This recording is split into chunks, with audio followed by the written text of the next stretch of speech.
morning, students. So today we have to begin our new chapter, that is comparing quantities. And the first topic in this comparing quantities is ratio and proportion. Ratio and proportion. अब बात करते हैं हम लोग कि what is the ratio. तो ratio क्या होता है?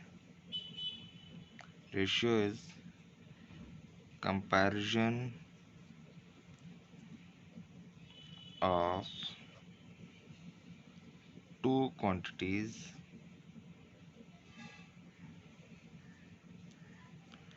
of same type. ठीक है, comparison of two quantities of same type. For example अगर हम लोग कंपेयर करें वेट ऑफ टू स्टूडेंट्स, ठीक है, मान लो एक बच्चा है ए जिसका weight 25 kg and another student is there whose weight is 30 kg.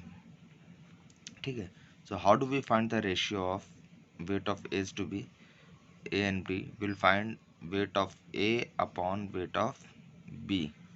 तो ये कितना हो गया? इसको अगर हम लोग कैंसिल करेंगे तो 5 5 ज़ा 5 6 ज़ा, so the ratio is 5:6. That means अगर एज टू बी के वेट का रेशियो बताएंगे हम लोग तो इसको हम लोग क्या पढ़ते हैं? 5:6 और 5:6. It simply represents for every 5 kg of A the weight of B will be 6 kg. A अगर 5 kg रहेगा तो बी 6 kg. अगर इसी को डबल करें, ए अगर 10 हो जाता है तो ये कितना हो जाएगा? 12. For every 5 B will have a weight of 6 kg. मतलब उसी रेशियो में उसी ऑर्डर में बढ़ता भी रहेगा. ठीक है, इज दैट क्लियर? अच्छा, खास बात ये होती है कि ये हमेशा सेम क्वांटिटीज के बीच में होते हैं. फॉर एग्जांपल अगर एक और एग्जांपल हम लोग ले लें, अगर हम लोग को से कहा जाए कि फाइंड द रेशियो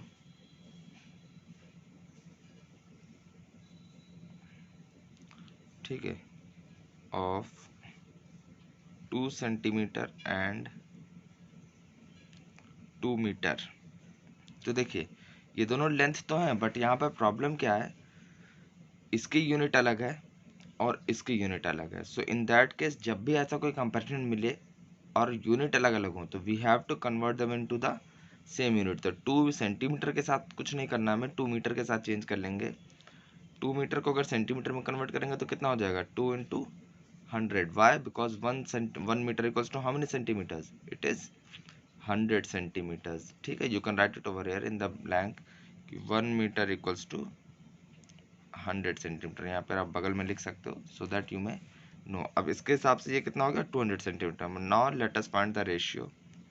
तो अब रेशियो कितना हो जाएगा?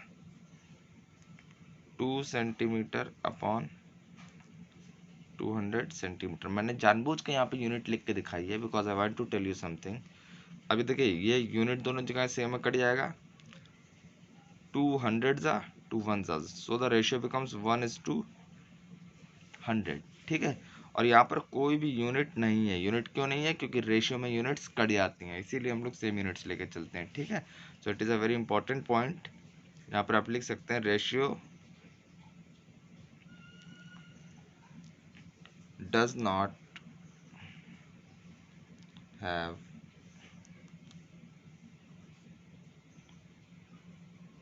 Any unit. Okay, is it clear? Please remember, ratio की कोई भी यूनिट नहीं होती है. ठीक है, रेशियो निकालने का तरीका बस उसको फ्रैक्शन में लिखिए, सिंपलेस्ट फॉर्म में लेके आइए, जो भी आंसर आए दैट इज योर रेशियो. जैसे यहाँ पे मैंने क्या किया, 5:6 हो गया. 2 सेंटीमीटर एंड 2 मीटर था तो सेंटीमीटर को एज इट इज छोड़ दिया, मीटर को हम लोग ने किस में चेंज कर लिया? सेंटीमीटर में. Now what we have done, 2/200 solve किया तो क्या हो गया? 1/100 आया, which can be written as 1:100 or we can read it as 1:100. Is it clear? समझ में आ गई बात? ठीक है, then let us come to the comparison of ratios. ठीक है, रेशियोज का कंपैरिजन कैसे करते हैं?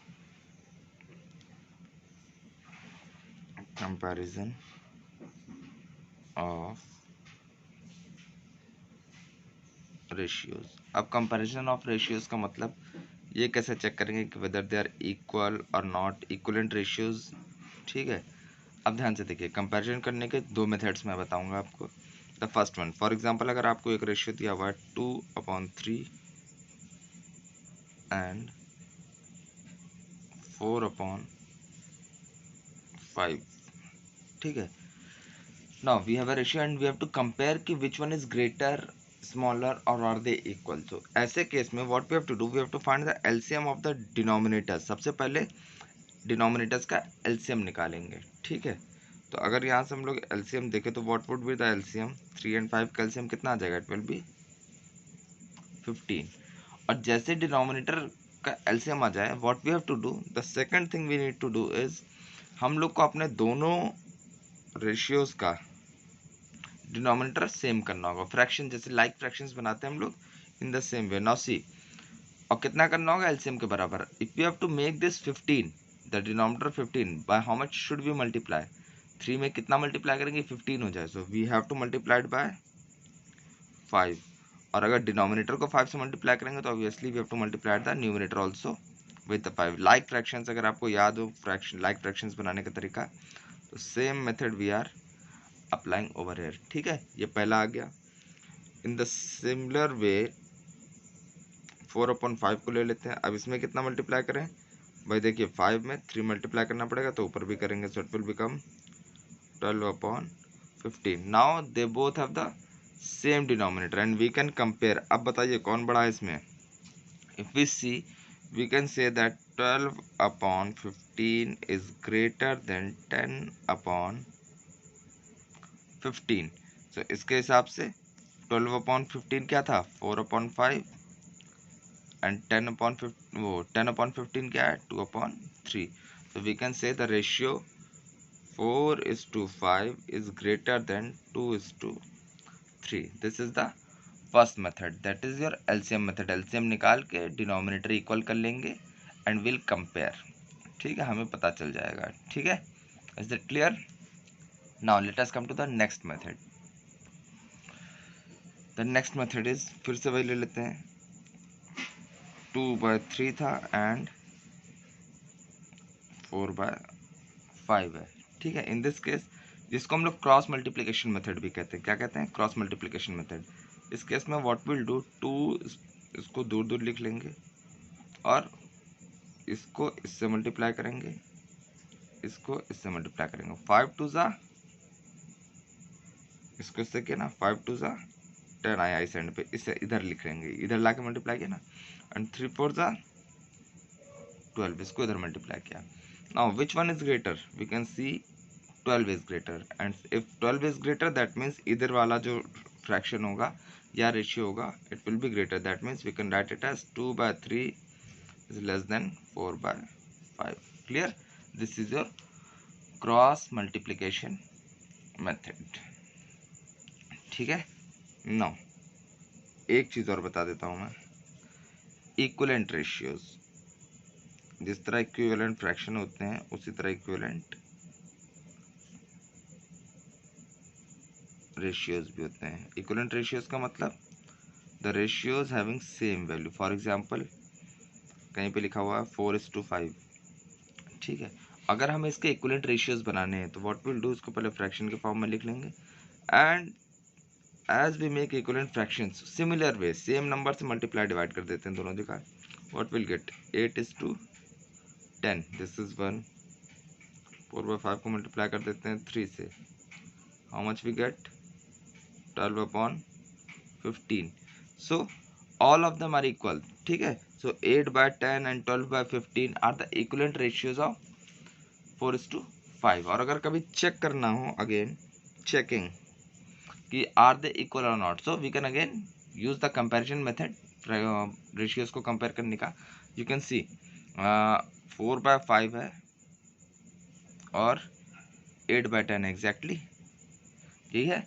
अब हमें चेक करना है कि आर दे इक्विवेलेंट और नॉट. फिर सबसे आसान वाला मेथड यूज कर लेते हैं, दैट इज क्रॉस मल्टीप्लिकेशन. 10 4 ज़ा 40, 5 8 ज़ा 40. They are equal and if they are equal that means the ratios are equivalent. आप इसके साथ भी ट्राई कर सकते हो. 4/5 and 12/15 you can try on your own. ठीक है, so this is the method of ratios. Now let us come to proportion.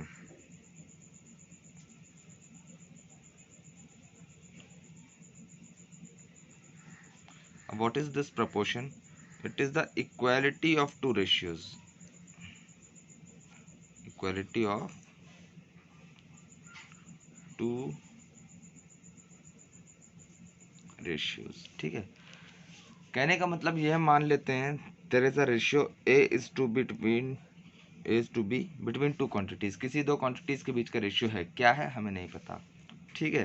And there is another ratio C is to D, this is between another two quantities, या इन quantities का आपस में कोई लेना देना नहीं, यहाँ पे जो क्वांटिटी है यहाँ पे, बट इनका रेशियो, इसका जो रेशियो आ रहा है A is to B and इसका जो रेशियो आ रहा है C is to D, if they are equal, that means a is to b becomes equals to c is to d, then we say that a b c and d are in proportion. And how do we write? Then we write them as this is the symbol of proportion, this four dots, ठीक है, got it?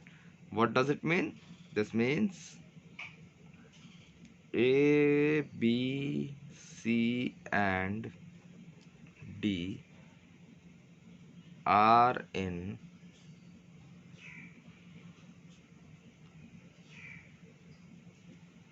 proportion. Is it clear? Okay. Equality of two ratios, that means अगर इस ratio की value और इस ratio की value equal हो गई, so this all four terms become in proportion, come in proportion. Okay, let us take some examples. Now see, the first one is find the ratio. नहीं, ये हो गया है. Let us come to proportion first. What is the question in the examples given? A map is given with a scale of 2 centimeter equals to 1000 kilometer.